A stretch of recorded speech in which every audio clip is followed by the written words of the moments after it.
data on which this release has been based. Let's welcome in our panel to talk more about it. Attorney and Republican strategist Erin Elmore is here. Also with us, conservative columnist Matthew Foldy, and senior culture contributor at the Post Millennial, Ashley St. Clair, is with us as well. Is anyone on the panel feeling any better about the vaccines, these new variant-specific vaccines, based on the information I just reported, Erin? Well, I think this is just confirmation of what we've known for a long time, that there's been many questions about these vaccines, whether they're safe, whether they're effective. But anytime anyone would say this publicly, they would get shunned, they would get canceled from Twitter. So honestly, the dissemination of information has been the real problem here. And it's nice to see that the truth is finally coming out. But the problem is how many people have been damaged in the process. There's been damages to careers. People have been fired. There's also been health issues that people are experiencing, whether it's myocarditis or loss of a pregnancy. So unfortunately, it's a little, too late. And for those people that have suffered those damages, that's a terrible consequence. And hopefully they'll find the right lawyers to get them the release that they deserve. And you guys probably have seen this too. There's been some whispers and some chatter about using the vaccine against President Trump, saying he rushed it out maybe too soon. We see that tide kind of change too. And we also see this revisionist history after this new report we talked about yesterday, where math and reading scores for 9-year-olds fell dramatically over the first 2 years of the pandemic. On us defending ourselves, or Republicans, they want the Republicans defending themselves from those attacks that President Biden made, not reminding the country, Erin, that it was Democrats and the teachers union specifically advising the CDC to keep these schools closed. I mean, that's exactly what happened. If you want to take it down to the most basic terms, sort of to piggyback on Matt's point, Florida was open. New York wasn't. Florida's a red state. New York is a blue state. It's very clear what was going on here. But the president's speech last night was just more gaslighting and more lies and more basically communist propaganda. He never mentioned the border one time. He never mentioned crime one time. He never mentioned fentanyl one time. Instead, he was talking about MAGA Republicans, Charlottesville, and just the typical left-wing talking points. And it's hard to believe that anyone in America still believes this. This speech was, honestly, it took your breath away when you saw the images with the red and the dark and the military behind him. This is not what the United States of America should look like or sound like or act like. We are headed in a very dark and sinister direction if things don't change soon, because this is terrifying. Oh, yes. And of course, you guys know we're going to meme the crap out of the speech last night. And I think we have a live shot right now of Karine Jean-Pierre briefing the press corps. She's sticking with the red theme, ladies. They are really going all in on Big Red. Matthew and Ashley will be back with us for Meme Team and Worst Takes, and there were plenty to choose from this week. Also still ahead this hour, 35 House Republicans want Mark Zuckerberg to turn over all communications between Facebook and the FBI. Our attorney coming up. Standing by, Ashley St. Clair, Matthew Foldy, and Philadelphia refugee Erin Elmore. They have helped us curate this week's exquisite list of terrible takes. But which one is actually worst?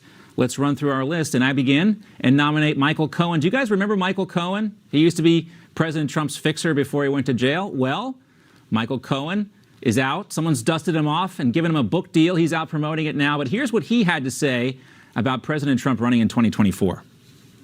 I do not believe Trump is going to run. All right, Erin, last but not least, your worst take of the week. And it still lives on. We had it last week, but it lives for this week, too. Charlie Crist, here we go. It does. Well, Charlie Crist used to be a Republican. He was the Republican governor of Florida. He beat Nikki Fried to be the Democrat running against Governor DeSantis for governor in the great state of Florida. And he really loves Joe Biden. Joe Biden even gave him his lunch. Take a listen. Look what Joe Biden's done for our President Biden, forgive me, has done for our country. He's been exceptional. Look what he's done for the world. What other president could have done what he's done? He's been phenomenal. He's a good man. He's a great man. He's a great president. I can't wait for him to get down here. I need his help. I want his help.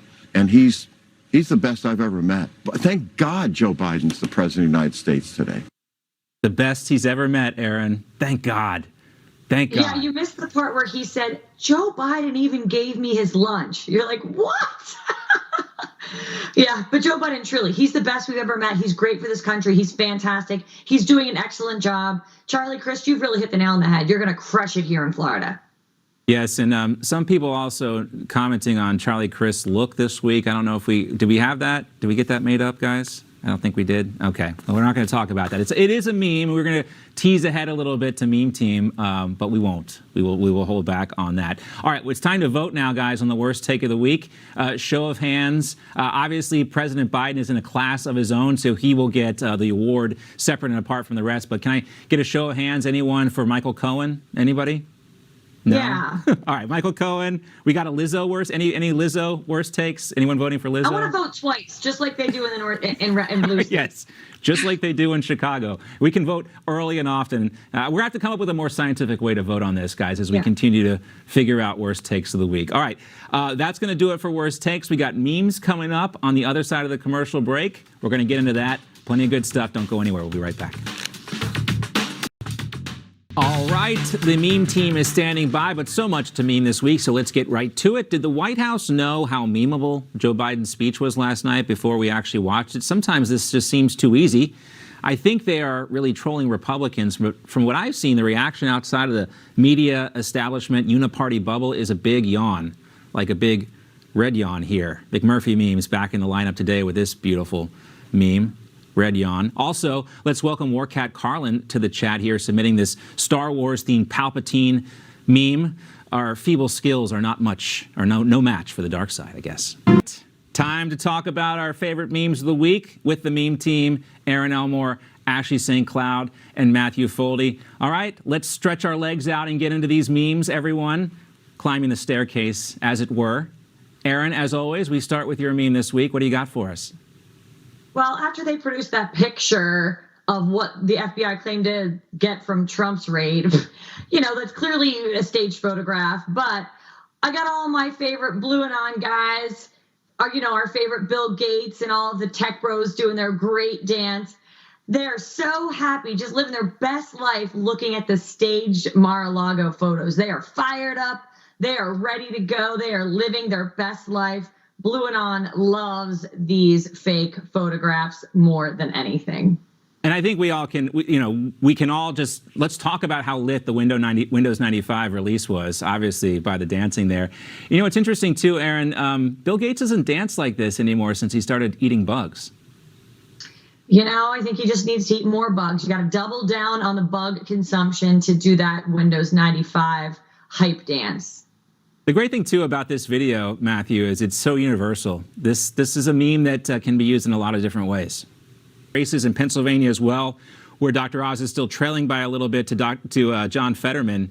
But a lot of Americans are coming back from summer vacation now. They're starting finally to get tuned in, and they're realizing that how much their life has changed in the last 2 years.